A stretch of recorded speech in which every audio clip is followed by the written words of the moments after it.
Hello everyone, welcome back to my channel. তো তোমরা দেখতে পাচ্ছ আমি এখানে ইতু পূজা করছি।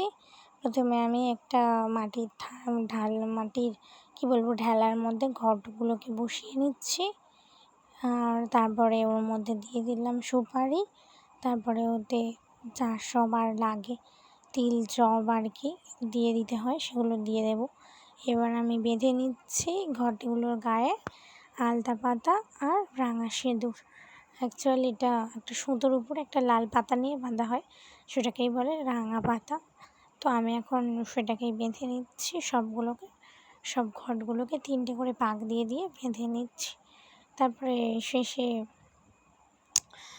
সব ঘটগুলোকে একসাথে দিয়ে দিয়েছি। তারপর ওর মধ্যে দিয়ে দিচ্ছি তিল, জব আরও যা যা লাগে আর কি, সব ঘটেই একটু একটু করে দিয়ে দিচ্ছি আর কি। তারপরে এর মধ্যে দিয়ে দিচ্ছি আরও যেসব পাতা টাতা লাগে আর কি। লিটারালি সবগুলোর নাম তো আমি জানি না, তাই এবার ওর মধ্যে মটর দিয়ে দিলাম। অ্যাকচুয়ালি গাছ দিতে হয়, তো সেটা নেই, তার জন্য মটর দিয়ে দিয়েছি। তারপর ওর মধ্যে দিয়ে দিচ্ছি ধান গাছের শীষ আর কি, যেগুলোতে ধান হয়নি সেরকম ধানই দিয়ে দিতে হয়। তো সেগুলো এখন দিয়ে দিচ্ছি প্রত্যেকটাকে একটা একটা করে। তারপরে আমি এখানে দিয়ে দিচ্ছি আরও যেসব পাতা টাতা লাগে সেগুলোই দিয়ে দিচ্ছি। তারপরে এর মধ্যে দিয়ে সবগুলো একটা একটা করে দিয়ে দিচ্ছি আর কি। তারপরে আর কি যা যা লাগে সব একটা করেই দিয়ে দিচ্ছি। অ্যাকচুয়ালি আমাদের বাঙালিদের 12 মাসে 13 পার্বণ, তার মধ্যে ইতু পুজোটাও একটা পড়ে আর কি। এবারে সব জায়গায় তো হয়তো ইতু পুজো হয় না, কিন্তু যেখানে ইতু পুজো হয় সেখানে এই নিয়মগুলোই পালন করা হয়। এই যে এর মধ্যে এবার আরও সব যা পাতা লাগে এগুলো আমাদের গ্রাম বাংলার মাঠের মাঠেই পাওয়া যায়, কেনার দরকার মানে একটু শহর অঞ্চলে যারা থাকে তারাই কিনে আনে।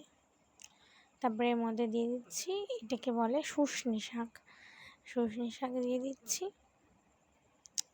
ইটু পুজো নিয়ে একটা খুব সুন্দর গল্প আছে, কে কে জানো একটু কমেন্ট করে জানিও। হ্যাঁ, তো সব সর্ষে শাকগুলো এখন আমার দেওয়া হয়ে যাচ্ছে।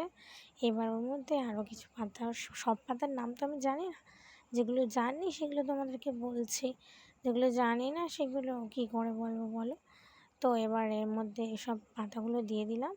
দেওয়ার পরে এর মধ্যে আমি এবার দেবো ধানের শীষ, একদম সত্যিকারে ধানের শীষ। তখন দিয়েছিলাম যেগুলোতে ধান হয়নি, ধান না হওয়া ধানের শীষ। আর এখন দিয়ে দিচ্ছি যেগুলো ধান হয়েছে, সব ধানের শীষগুলো আমি এক এক করে প্রত্যেকটাতে দিয়ে দিচ্ছি। দেওয়ার আগে একবার করে ধুয়েও নিচ্ছি, কোথা থেকে তুলে এনেছে। অ্যাকচুয়ালি সব আমার বোন এনেছে, আমি শুধু এটা সাজিয়ে দিচ্ছি। তারপরে বট পাতা দিচ্ছি, প্রত্যেকটা ঘটে একটা করে বট পাতা দিতে হয়। তো ওখানে আমার কাছে ছিল না, তাই জন্য আমি 3টেতে দিয়েছি। প্রত্যেকে 2টো করে ঘট, 3টেতে আমি একটা করে দিয়েছি। তো এখানে তারপর আমি বক ফুল দিয়ে দিচ্ছি প্রত্যেকটাতে একটু একটু করে। এখানে আমাদের একজনের জন্য 2টো করে ঘট রাখা হয়, তো আমরা 3জন, আমি মা আর বোন, তাই আমাদের 2টো করে ঘট 6টা। এবার আমি ওর মধ্যে দিয়ে দিচ্ছি সর্ষের ফুল, যে সর্ষে হয় না, ওই সর্ষের ফুল দিয়ে দিচ্ছি। এরপর আমি এর মধ্যে দিয়ে দেব কিছু সর্ষের মতনই সাদা যেটা বলে মূলোর ফুল দিয়ে দিয়েছি, আর সর্ষের ফুলও এখন দিচ্ছি। সর্ষের ফুল মূলোর ফুল দুটোই দিয়ে দিয়েছি। তো এবার আমার ঘর সাজানো প্রায় শেষের দিকে। এবার আমি কিছু ফুলই দেবো এর মধ্যে, তারপর আমার ঘরটা পুরোপুরি সাজানো হয়ে যাবে। তারপর আমরা রাতের বেলা ঘটগুলোকে নিয়ে ভাসাতে চলে যাব। এরপর আমার সব শেষ। এবার আমি এর মধ্যে দিয়ে দিচ্ছি গাঁদা ফুল, যেটা ইতি পুজোর সব থেকে ইম্পর্টেন্ট জিনিস, যেটা ছাড়া ইতি পুজো হয় না। তো এখন আমরা সন্ধ্যাবেলা চলে এসেছি ঘট ডুবাতে, আমাদের পুকুরে ডুবিয়ে দিতে হয়। এই যে আমি আর ঠাম্মি আর বোন দুজনে ঘট ডুবাচ্ছে। আমি ক্যামেরাটা ধরেছিলাম, তাই আমি যেতে পারিনি, শরীরটাও খারাপ লাগছিলো, সারাদিন উপোস করেছিলাম। তাই ফাইনালি আমার ঘর সাজানো লুক।